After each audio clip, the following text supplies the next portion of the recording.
ఎవరు బాగుంటే నీకు గర్వమే.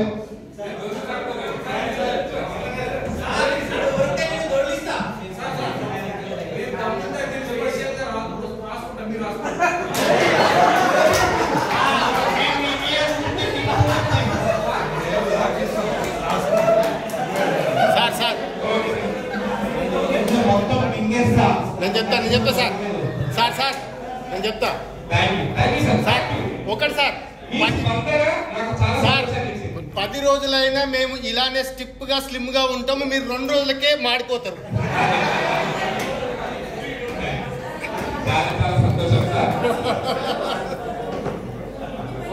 ఇక్కడ ఒక్కసారి గణిత భావనను రెండింటిని పొందాల్సి వచ్చినప్పుడు ఈగో హట్ అయ్యి నేను పక్కకి వెళ్తా అని ఒకటి పొందడానికి ఏమన్నా ఉంటుందా?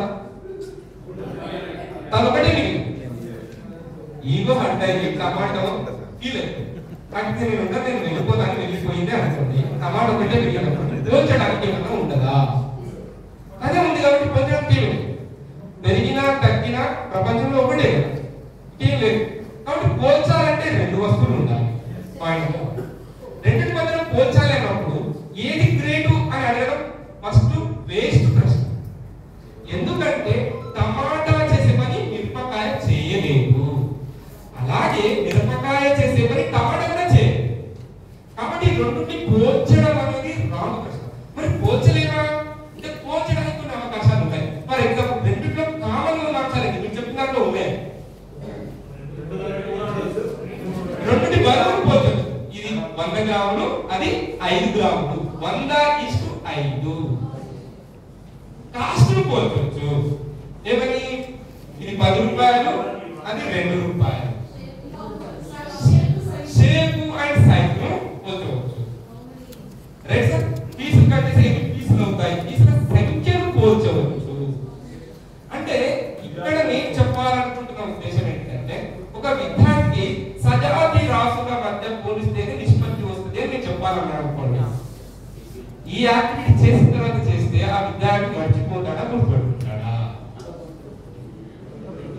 సజాతి రాసుల పోలిక అంటే దీనికి బరువు ఉంది, దానికి బరువు ఉంది, సో బరువులను పోల్చవచ్చు. దీనికి కాస్ట్ ఉంది, దానికి కాస్ట్ ఉంది, కాస్టులను పోల్చవచ్చు. 10 రూపాయలు, 2 రూపాయలు. ఈ విధంగా ఇక్కడ ఉన్నటువంటి వస్తువులను ఆధారంగా అంటే గణిత ఉపాధ్యాయుడు ప్రపంచంలో ఉన్న దేనిని కీలకంగా వాడగలుగుతాడు, మిగిలిన వారికి ఈ అవకాశం లేదు. That's why feel very proud. అయితే ఈ రోజు తీసుకుంటున్న అంశాలు ఏంటంటే, తరగతి గదిలో గణితం పట్ల ఉన్న కొన్ని మూస భావనలను తొలగించాలి. అంటే గణితం అంటే భయాన్ని కలిగిస్తుంది. ఈ భయం ఎందువల్ల వస్తుంది అంటే కాన్సెప్ట్ బిల్డింగ్ లేదు, నిర్మాణం జరుగుతలేదు. ఈ నిర్మాణం ఎందుకు జరుగుతలేదు? మనకు ఒక కథ ఉంది. పాపా నువ్వు ఎందుకు ఏడుస్తున్నావు అనే ఒక కథ ఉంది. చీమా నువ్వు ఎందుకు పుట్టావు అంటే, చీమాని పుట్టడం ఏమంటే పుట్టరా. అది ఎక్కడి నుంచి స్టార్ట్ అయింది? 7 చేపలు ఎండిన కానీ స్టార్ట్ అయింది కదా. నాలుగు కొడుతుంటాను స్టార్ట్ అయిందా కదా. ప్రతిదాన్ని ఇక్కడ కూడా వెనకకి వెళ్తే ఈ కాన్సెప్ట్ బిల్డింగ్ లో ప్రాబ్లం. మ్యాథమెటిక్స్ ఉన్న మొదటి లక్షణం మొదటి రోజు మాట్లాడుతుంది అబ్స్ట్రాక్ట్ అని. అబ్స్ట్రాక్ట్ థింగ్స్ ని విద్యార్థి చూడలేకపోతే దాన్ని భావించాలి అన్నప్పుడు ఇప్పుడు ఒక బరువు ఏర్పడుతుంది, కాగ్నిటివ్ ఓవర్లోడింగ్ అంటారు. ఆ ఓవర్లోడింగ్ మనం ఎలా తగ్గించగలుగుతాము? తగ్గించడానికి మన దగ్గర టాక్టిక్స్ ఏంటి, టెక్నిక్స్ ఏంటి, ఏమి అందుబాటులో ఉన్నాయి, ఏం చేయవచ్చు? ఇప్పుడు నేను తీసుకొని ఒక వస్తువు తీసుకొని చూపించాలి, దాన్ని మీరు పట్టుకున్నారు, భావించాలి, దాని భావన ఫీల్ అయ్యాలి. కాబట్టి ఇప్పుడు చెప్పగలుగుతా ఇది లావుగా ఉంది, మనం ఆల్రెడీ ఏరు కథ చెప్పుకున్నాం, గుడ్డల కథ. ఏరు అంటే ఎట్లా ఉంటుంది అంటే స్తంభాన్ని ఒక ఆయన దాన్ని కాలు పట్టుకొని చూస్తాడు, ఏరు అంటే ఏం కాదు స్తంభంలా ఉంటుంది అనుకుంటాడు. తోకని చూస్తాడు ఆయన, ఏరు అంటే ఏముంది ఒక పాములా ఉంటుంది లేదా రొడ్డులా ఉంటుంది అనుకుంటాడు. చెవులు పట్టుకొని చూసి ఏరు అంటే ఏముంది చాటలా ఉంటుంది అనుకుంటాడు. సో ఇవాళ భావన లాగానే అయిపోతుంది. ఎందుకంటే ఆ ఏజ్ లో ఆ వయసులో అతనికి ఈ అబ్స్ట్రాక్ట్ భావన వెళ్ళవు. కాబట్టి మనం ప్రతి వస్తువును తెచ్చి చూపించగలిగితే తర్వాత మనం చెప్పుకున్నప్పుడే అనుకున్నాం ఇంక్లూజివ్నెస్. ఇంక్లూజివ్నెస్ ఎప్పుడు సాధ్యమవుతుంది అంటే మన చుట్టూ ఉన్న పరిసరాలనే అక్కడ వాడుకోగలిగితే అప్పుడు మనకు ఆ కాన్సెప్ట్ ఆ విద్యార్థికి చాలా ఈజీగా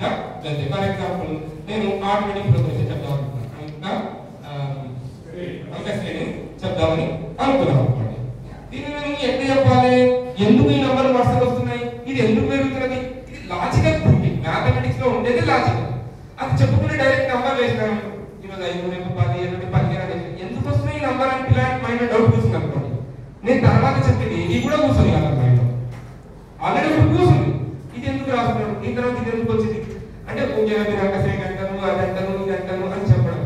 కానీ దీని ఒక సంఘటనను అన్వయించాలని చెప్పాను. ఫర్ ఎగ్జాంపుల్, ఈ రోజు నువ్వు స్కూల్కు లేట్ వచ్చినావు అనుకో, నువ్వు 5 గింజలు తీయాలి.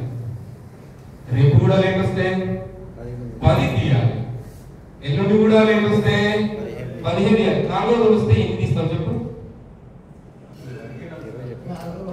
5వ రోజు తీస్తే నేను 5వ రాను.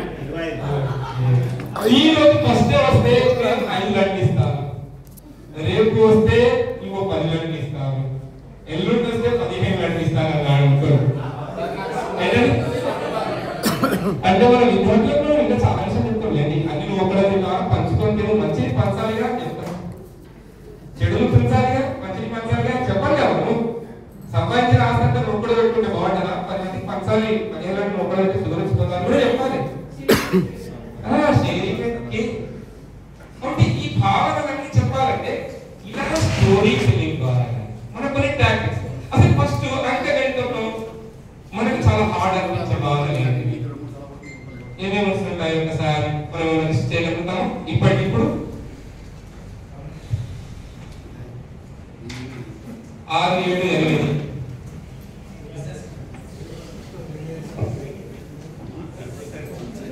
ఏమేమి భావాలు ఉంటాయి. అంకగణితం అనగానే మనకు గుర్తుకొచ్చేటండి ప్రాథమిక భావనలు, తర్వాత వీటి సంఖ్యల పైన